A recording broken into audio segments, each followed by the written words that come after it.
Hello, what's up? Welcome or welcome back. It's your guy Rema Rich. You know how we do, why we do it, and who we do it for. Welcome to another episode here, Story za Uncle Gigi. And today I'm going to give you a story. Some might find it fictional, some might relate to it, but kinda fictional, kinda scary, kinda interesting. So hit me up on Rema Rich on Instagram, Rema Rich on TikTok, Rema Rich on Facebook.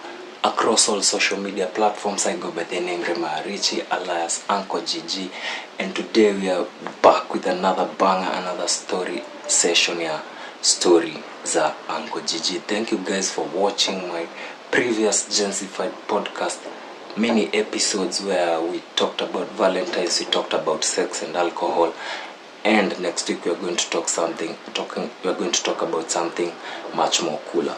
So have you ever boarded a matatu late night and you've met a stranger, you've encountered a stranger? No stranger akakuwa akona deep secrets about you. Some stories that have regrets, memories of your past. Join me in this story and let me tell you about what happened to me.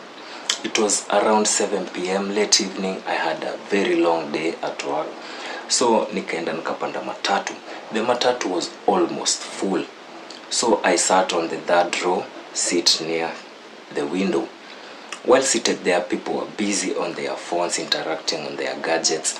And the conductor akaitisha fare, akasema pitisha nauli hapo hivyo kutoka huko nyuma. Tukienda mbele, while people were paying, others were using their mobile money. Mimi nikaamua kupatiana cash. Baada tu ya kulipa hivi, a guy was seated behind me with a hoodie. Akacheka kidogo alafu akaniuliza, why do I always pick the same spot?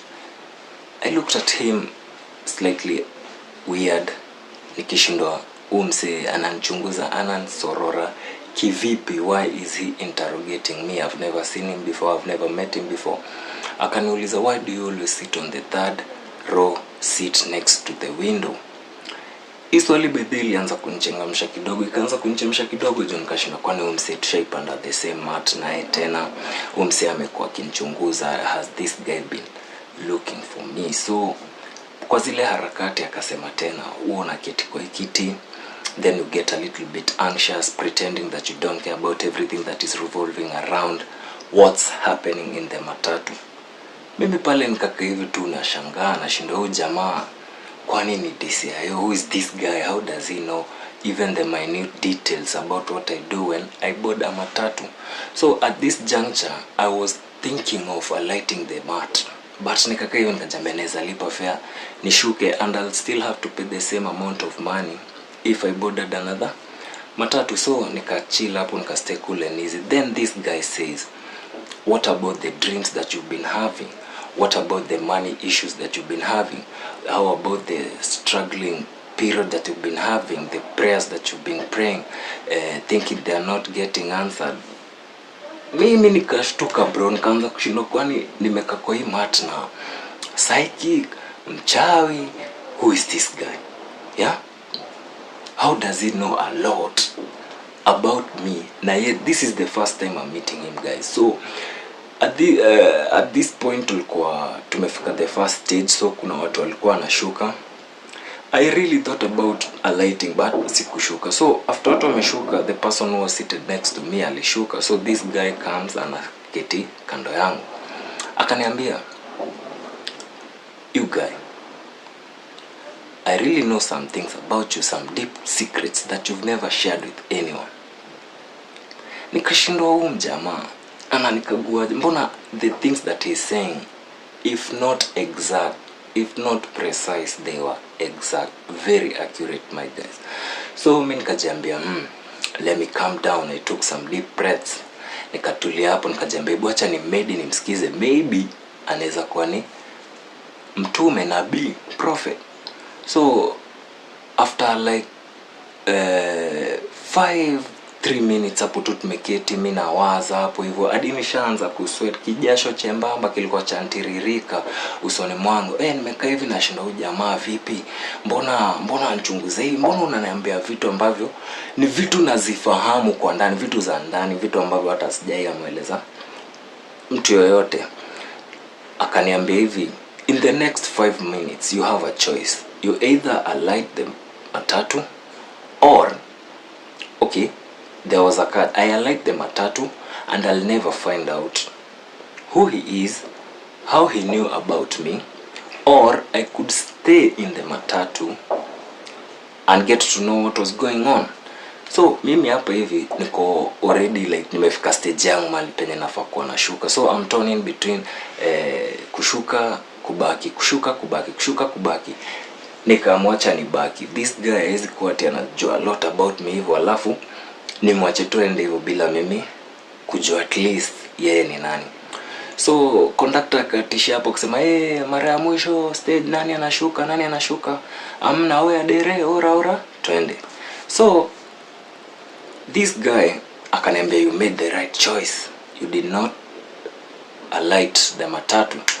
Tukiwa tumeketi pale, he removed us an old notebook, a small old notebook from his pocket ya koti. Alikuwa amepiga some 3-piece suit hapo hivyo safi polite, ndo maana hata sikuwa na mshukushuku hivyo sana, you know. So this guy, he removes a small he removes an old notebook with torn papers, like some yellowish stain on the edges of the paper. The notebook had dog ears, so it really looked old. So he gave me the notebook. Once I received the notebook, sinkaamua kuifungua. While I was perusing the notebook, naangalia hivi, naona this is my fucking handwriting. So I'm perplexed as fuck because I've never seen this notebook. This is my handwriting on this fucking notebook. Copy, paste, clear, everything legit, everything on point. Malineka dot kwa my eyes, that's where the dots are. Where I cross my T's and F's, the same fucking shit.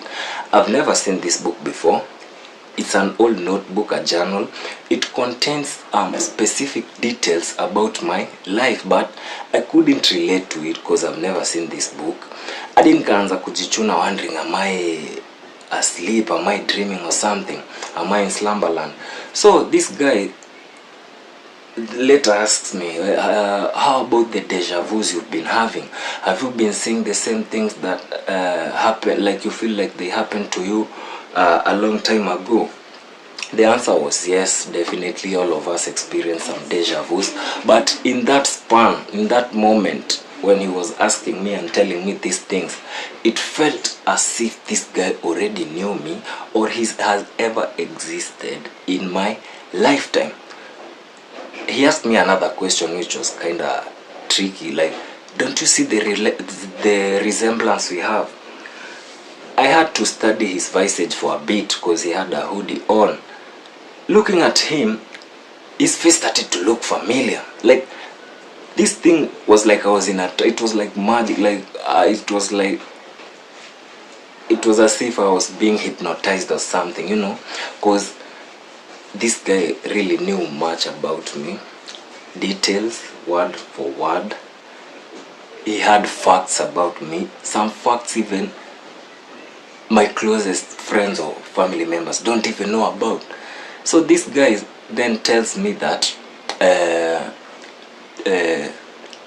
he existed in my lifetime, like we were the same person, like we were similar people. Clones maybe? Not really.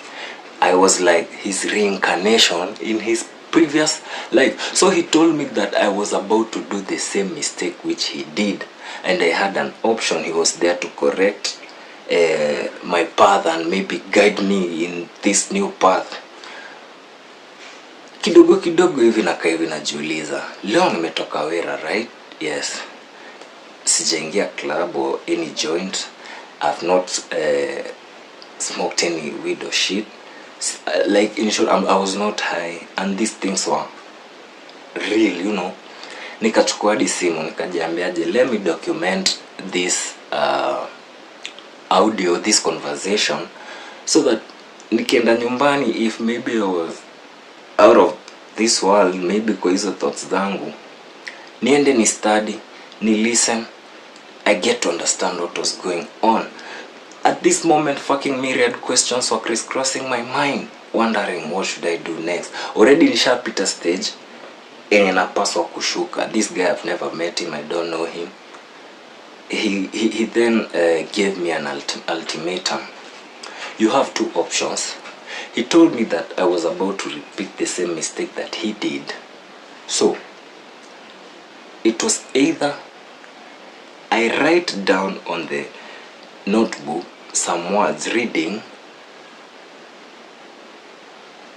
you are about to make the same mistake that I did, but with his intervention, we are going to change the cycle.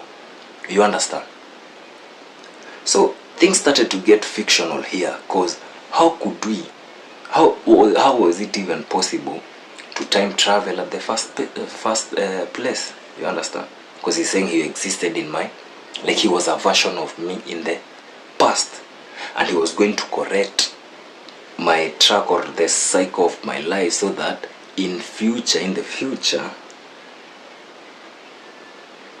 sitafanya what he did. Bro, I was fucked up at this point. I didn't know what to do, stuck between a rock and a hard place. So I really had to make a huge decision, but I opted to stay quiet. Understand me? Because it was as if he was playing some mind games, some mind tricks.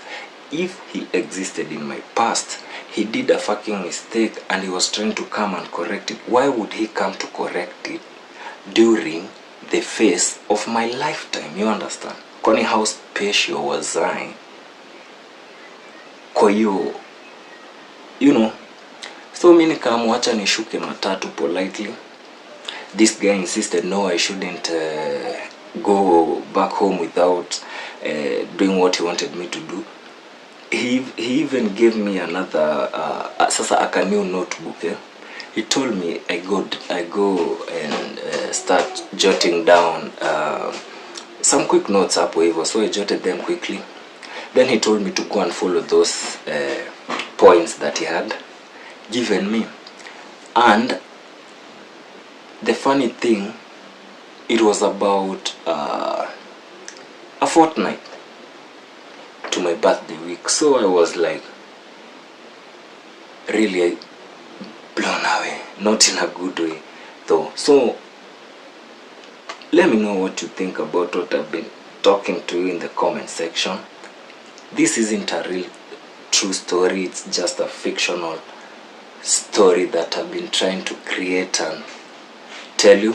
If the story is legit, we can convert it to a small script. I have some people who can work on that. So thank you for your time, thank you for being here. As usual, as always, to the returning subscribers, high five. To the new subscribers, hit the subscribe button, like, comment, and fucking share. It's been your guy Rema Richie. You know how we do, why we do it, and who we do it for. Let me know about your opinions down in the comment section. Until next time,